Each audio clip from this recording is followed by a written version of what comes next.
Okay, so I've gotten a request from one of my viewers to explain and teach the outro for I've Been Searching So Long.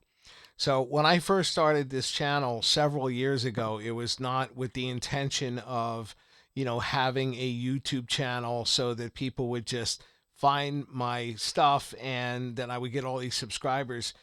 All of my students are local students. They're students that I see regularly, and I realized that YouTube would serve as a good means of just recording some stuff and posting it so that the student can have access to it if they forget how to play it.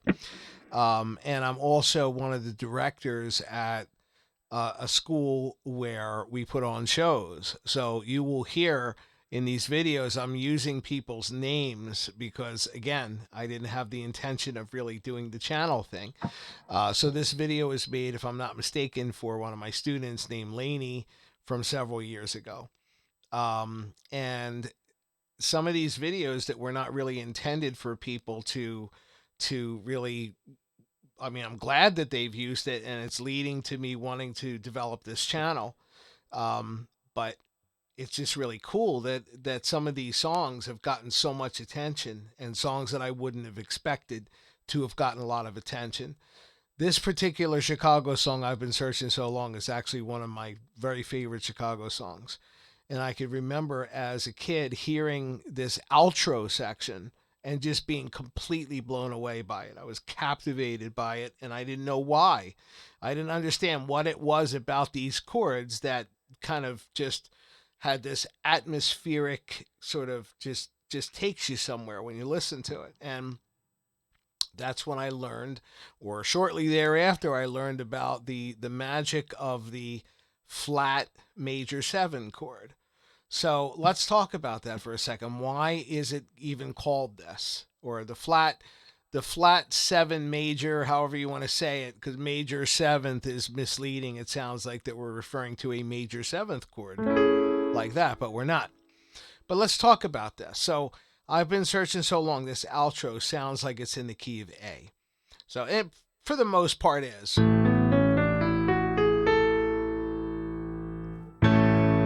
Except that second chord is a G natural. If you take a look up on the screen there, is a G natural. It's not a, well, it's supposed the 7th scale degree in the key of A would be a G sharp diminished, which would sound terrible.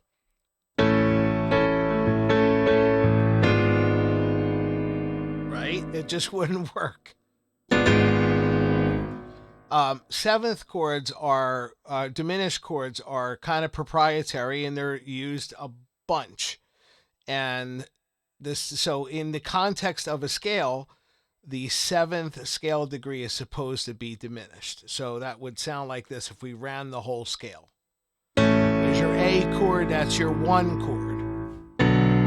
B minor is your 2 chord. C sharp minor is your 3 chord. D is your 4 chord. E is your 5 chord. F sharp minor is your 6 chord.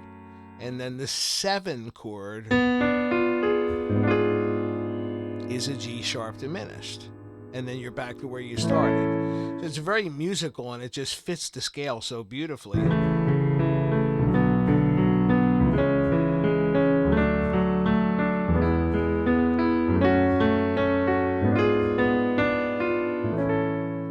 Right? But this song does this, which is so soulful. It's such a beautiful sound. Then it goes to the 4 chord, which is D major, and then back to your 1 chord. So progression in full: A, G, D, A.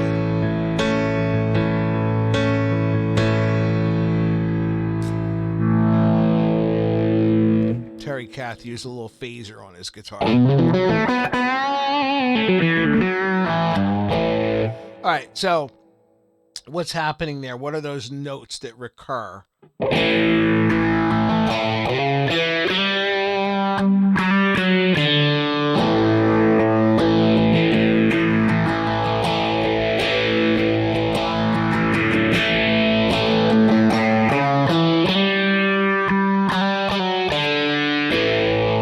So those notes are A, C sharp, E, G, G, F sharp, D, A.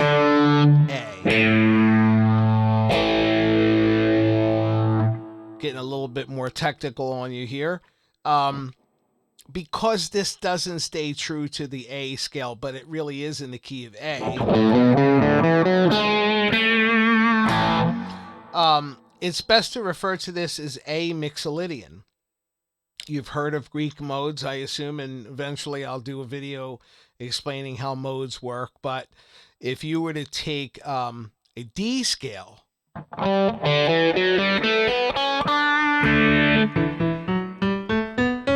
those notes actually resemble, or those notes are more compatible with this outro, the D scale notes, than A scale notes. So we're used to scales starting on the root note and ending on the root note. It's kind of how we learn them as kids. Do, re, mi, fa, sol, la, ti, do. Twinkle, twinkle, right? Everything starts and kind of centered around that tonic note, the root. So what would happen if we took the notes from a D scale, right? But we started on an A and ended on an A. But we're still using the same notes from the D scale. It would sound like this.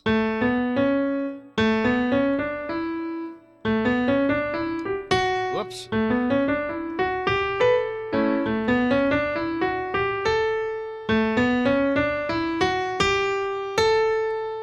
So we have that flat 7 chord there. And that's the deal. And the reason why it's referred to as the flat major 7 or flat 7 major is because the designated chord quality for the 7 scale degree, as we said earlier, is diminished. So this is a major chord, just plain old major chord. So, and it's the flat 7 because the 7 scale degree in the key of A is a G sharp. So we flatten that and it becomes a G natural. Now, it just so happens that those notes that we're identifying right now are pretty much the notes of A mixolydian. And A mixolydian, when we learn more about modes, you'll see why that works that way, that it's related to the key of D, but you're centered around the A to A bookends rather than D to D. If all that is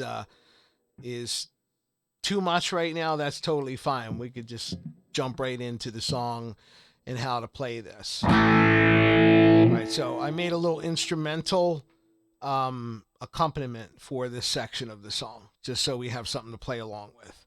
Remember, those notes are A, C sharp, E, G, G, F sharp, D, A. Let me give you a different angle here.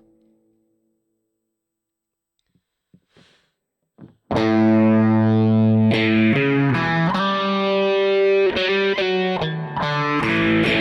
we'll start by just kind of playing along with the progression. All right, so here we go.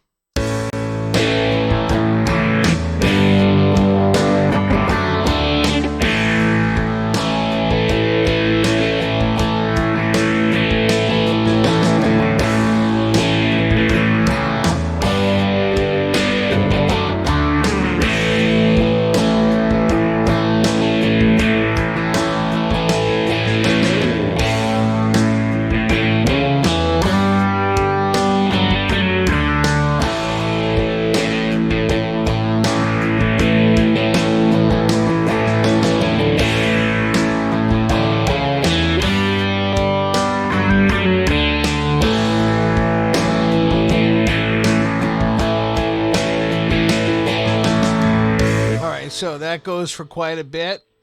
And then there's all kinds of counterpoint happening. The strings are playing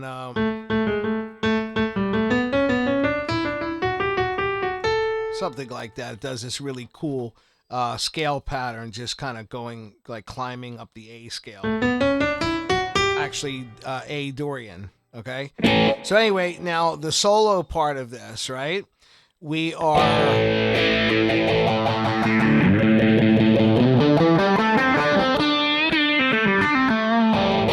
You're going to find that Terry is using the A minor pentatonic scale a lot for this. Now, this is yet another video that we can make about why you would use minor pentatonic against a major chord progression. Because in a key, the A chord has a C sharp in it, but the A minor pentatonic has a C natural. Listen to that dissonance. But that's intentional. It actually gives it that bluesy effect versus like bands that are known more for sounding like kind of country and kind of happy-ish and not bluesy would be, you know, like say Grateful Dead. The Allman Brothers used major pentatonic against the major scale of the major chord progression. So if it was A, key of A, they would be playing here.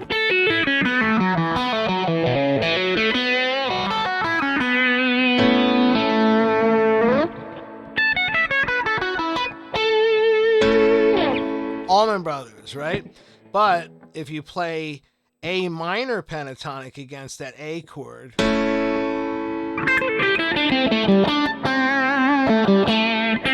that conflict between the C natural is what makes it what it is. So that's what Terry's playing from. So the solo, I think he starts here.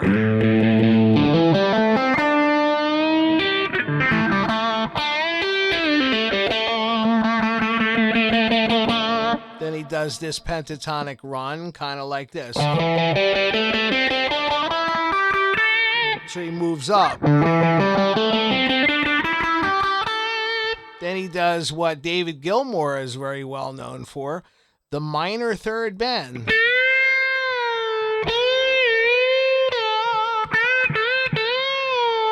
I mean, that's quite a distance. You're at the 10th fret. You're bending the second string up 3 half steps.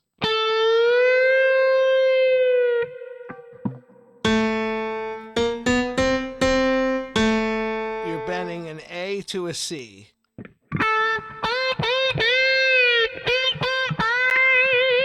Then he ends with this. I should say the next lick is kind of this familiar, kind of country-ish lick.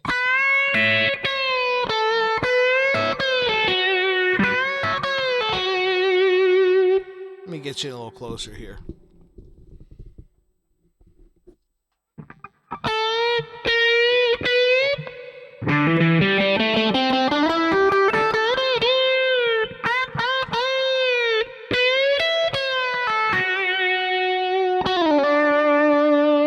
Now he goes from here,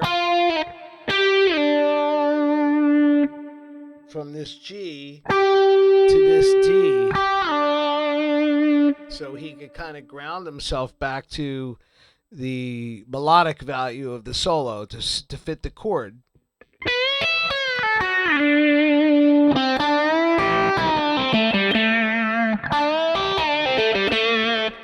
But a lot of the ideas are coming right from this A minor pentatonic scale. Now I'm going to prove this. I'm not going to play Cat solo. I'm going to play other notes from this same scale, and you're going to see how it fits. And perhaps if Terry had taken 10 different takes, or when he played this song live, like, it's very possible that he just improvised the solo each time, instead of just playing the one that was kind of etched in stone at the recording session. So let's play around with that.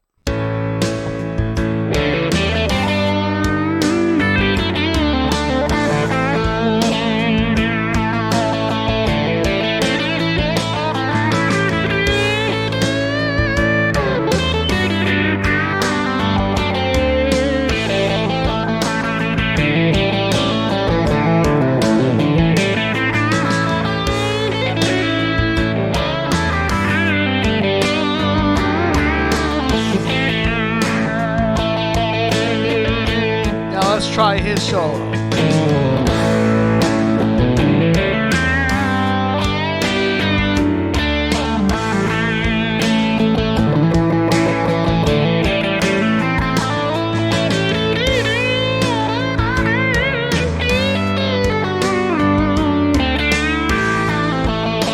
Alright, that wasn't very good. Let's try it again. Forgot some of the details.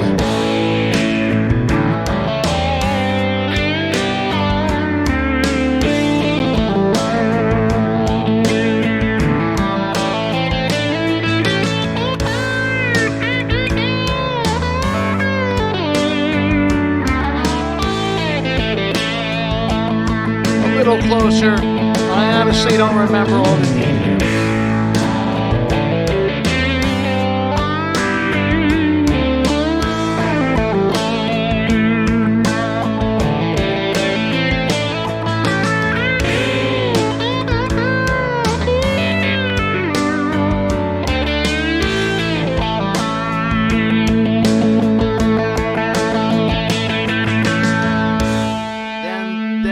On a C chord or a B flat 11th chord.